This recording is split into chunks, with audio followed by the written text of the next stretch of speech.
Next है mechanism of breathing. The physical movements associated with the gaseous exchange are called breathing. Physical movement means ऐसी movements जो कि हम gaseous exchange करते हुए हमारी बॉडी फ्लेक्शन में पाई जाती हैं। लाइक हम जब एक्सहेल करते हैं तो नोज़ के थ्रू इनहेल करते हैं और जब एक्सहेल करते हैं तो माउथ के थ्रू करते हैं। तो हम हमारी क्लोजिंग और opening of mouth and nostrils में जो फाइन टिनी पार्टिकल्स हैं, हमारे हेयर पार्टिकल्स, जो वो मूवमेंट करते हैं, उस सारी मूवमेंट को क्या कहते हैं? ब्रीथिंग कहते हैं। There are 2 phases of breathing, that is inhalation and exhalation. पहला है इंस्पायरेशन और इनहेलेशन, ये दोनों एक ही प्रोसेस के नाम हैं।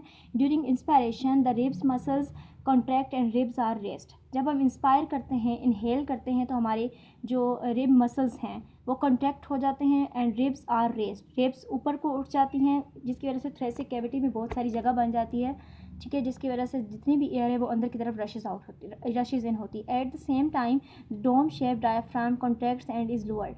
हमारी जो डायफ्राम की शेप है वो डोम शेप्ड हो जाती है, ठीक है, कॉन्ट्रैक्शन हो जाती है। This movement increases the area of thoracic cavity. इसको अगर आप एक्टिविटी करें, एक्सपेरिमेंट के थ्रू खुद पे ऑब्जर्व करें, आप सांस लें, तो आपको फील होगा कि आपके जो रिब केज है वो रेस्ट हुआ है और उस पर प्रेशर जो है वो डिक्रीज़ हुआ है, which reduces the pressure on lungs. Lungs पे प्रेशर कम हो जाता है।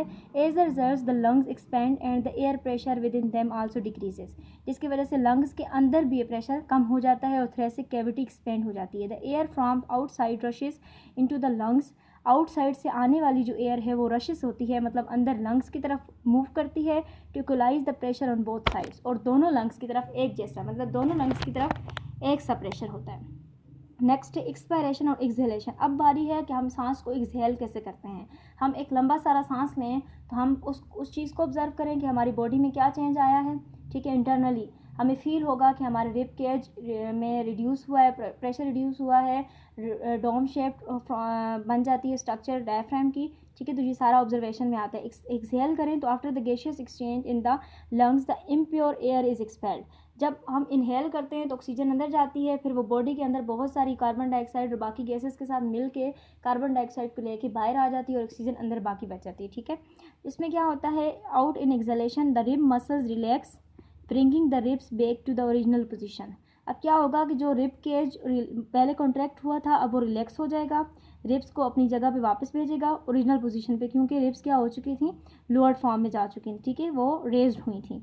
The diaphragm muscles also relax. आप इसको ऊपर से कंपेयर करें तो आपको कंपैरिजन बाकायदा नज़र आएगा कि पहले कॉन्ट्रैक्ट हुई थी डायफ्राम, अब नीचे वो डायफ्राम क्या हो जाएगा, रिलैक्स हो जाएगा। And rib back to original position, क्योंकि रिब्स पहले क्या हो गई थी, रेस्ड फॉर्म में थी, ऊपर की तरफ उठ गई थी। The diaphragm muscles also relax and it gets its raised dome shape. This reduces the shape in the chest cavity, increase the pressure on lungs. ऊपर प्रेशर लंग्स पे कम हो गया था इनहेलेशन में, नीचे प्रेशर लंग्स पे बढ़ गया है, ठीक है। The lungs contract and the air is expelled out of them. इससे क्या होगा कि लंग्स के अंदर, हमने जो अभी पीछे पढ़ा था कि उसमें पाए जाते हैं लंग्स के अंदर छोटे छोटे अल्वुलर स्ट्रक्चर्स पाए जाते हैं जो कि बैलून लाइक होते हैं। जब उनके अंदर एयर होती है तो वो फूल जाते हैं बैलून की तरह। अब क्या होगा कि वो कंट्रैक्ट करेंगे और उनसे गैसेस निकल के सारी क्या हो जाएंगी, बाहर की तरफ मूव करेंगी। Humans breathe 16 to 20 times per minute in normal circumstances, ठीक है। पर मिनट में, 1 मिनट में ह्यूमन्स जो है वो 16 से 20 टाइम्स सांस लेते हैं, ठीक है, ब्रीथ करते हैं। दैट इज़ एट रेस्ट, जब आप नॉर्मल कंडीशन में बैठे हुए हैं या कोई नॉर्मल काम कर रहे हैं, ठीक है, जिसमें बहुत ज़्यादा हायर एक्टिविटीज़ नहीं है। द रेट, जिस तरह आप भाग नहीं रहे, उसमें बहुत ज़्यादा जल्दी काम नहीं कर रहे, ठीक है। The rate of breathing is controlled by the respiratory centre in the brain. हमारे ब्रेन के अंदर जो रेस्पिरेटरी सेंटर है वो उसको कंट्रोल करता है, चेक में रखता है। The respiratory centre is a sensitive to the concentration of carbon dioxide in the blood.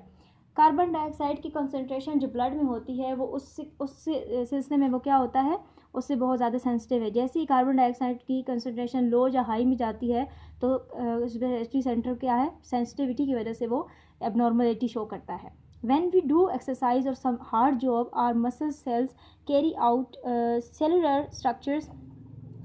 respiration at greater rate. जब हम एक्सरसाइज करते हैं, तेज़ तेज़ भागते हैं या कोई हार्ड जॉब कर रहे हैं, तो उसकी वजह से क्या होता है कि हमारा रेस्पिरेटरी सिस्टम जो है वो उसका रेट हाई हो जाता है, हम जल्दी सांस फूलना जैसे कहते हैं। It results in the production of more carbon dioxide, जिसकी वजह से हमारी बॉडी में ऑक्सीजन का होना ज़्यादा है, ज़रूरी है, लेकिन एक्सरसाइज की वजह से हमारी बॉडी में ऑक्सीजन कम और कार्बन डाइऑक्साइड ज़्यादा हो जाती है, which is release in the blood, और वो ब्लड में शामिल हो जाती है। This greater than normal concentration of carbon dioxide stimulates the respiratory centre of brain. फिर जो हमारे ब्रेन में से रिस्पिरेटरी सेंटर है उस तक मैसेज जाता है। The respiratory centre send messages to the rib muscles, फिर वहाँ से मैसेज आता है रिब्स की तरफ, and diaphragm to increase the rate of breathing so that the excess carbon dioxide present in blood can be removed out of the body. क्या होता है कि जब हम एक्सरसाइज करते हैं हमारी बॉडी में ब्लड के अंदर कार्बन डाइऑक्साइड ज़्यादा हो जाती है, जिसकी वजह से रिस्पिरेटरी सेंटर में मैसेज आता है ब्रेन की तरफ, ब्रेन फिर मैसेज भेजता है रिब्स की तरफ कि आप जल्दी जल्दी काम करें, जल्दी जल्दी सांस लें, ताकि ऑक्सीजन ज़्यादा इनसाइड मूव करे और ऑक्सीजन ज़्यादा से ज़्यादा आउटसाइड मूव करे, ठीक है, and can be remove out of the body, जिसकी वजह से कार्बन डाइऑक्साइड को रिमूव कर दिया जाता है बॉडी से। ड्यूरिंग एक्सरसाइज और other hard physical work the breathing rate में increase up to 30 to 40 times per minute. Normal 16 to 20 है, लेकिन जब आप एक्सरसाइज करते हैं तो उस वक्त जो है वो कंसनट्रेशन क्या हो जाती है, रेट कितना हो जाता है, 30 to 40 टाइम्स तक पहुंच जाता है। इसके साथ इसका साइड बॉक्स है, the breathing movements are involuntary to a large extent, however we can control the rate of breathing but not for a long time. हम ब्रीथिंग मूवमेंट क्या है कि हम अपने सांस को नहीं रोक सकते, ठीक है, हमें अपने सांस पे कोई कंट्रोल नहीं है क्योंकि ये इनवॉलेंट्री एक्शन है। हम थोड़ी देर के लिए तो सांस को रोक सकते हैं, लेकिन ज़्यादा टाइम के लिए नहीं, बहुत लंबे टाइम के लिए, not for a long time, लंबे टाइम के लिए नहीं कर सकते, ठीक है। नेक्स्ट इसका क्लास ये टेबल है पेज नंबर 8 पे, दैट इज़ टेबल 10.1, जिसमें कंपैरिजन बताया गया है इंस्पायर्ड और एक्सपायर्ड एयर्स का, ठीक है, जिसमें आपने इसकी फीचर्स हैं, अमाउंट ऑफ ऑक्सीजन कितने % है इंस्पायर में और एक्सपायर एयर में, ये सारा आपने, amount of carbon dioxide, amount of nitrogen, water vapours, dust particles and temperature, expired air में इनकी कितनी क्वांटिटी है और इंस्पायर्ड एयर में इनकी कितनी % है, इस सारे को आपने अच्छे से याद करना है, और याद करने के बाद इसको इस टेबल को नीटली कॉपी पे लिखना है, ठीक है। बाकी ये इस अगले वाले पेज पे, पेज नंबर 9 पे, ये प्रैक्टिकल वर्क है जो इंशाल्लाह हम अपनी जब प्रैक्टिकल करेंगे स्कूल में, लैब में, तो वो उसमें हो जाएगा, ठीक है। पेज नंबर 9 पे भी एक्टिविटी है जो कि प्रैक्टिकल बीकर वगैरह का होना इसके लिए ज़रूरी है। नेक्स्ट जो है वो है रिस्पिरेटरी डिसऑर्डर्स, जो हम नेक्स्ट वीडियोज़ में पढ़ते हैं।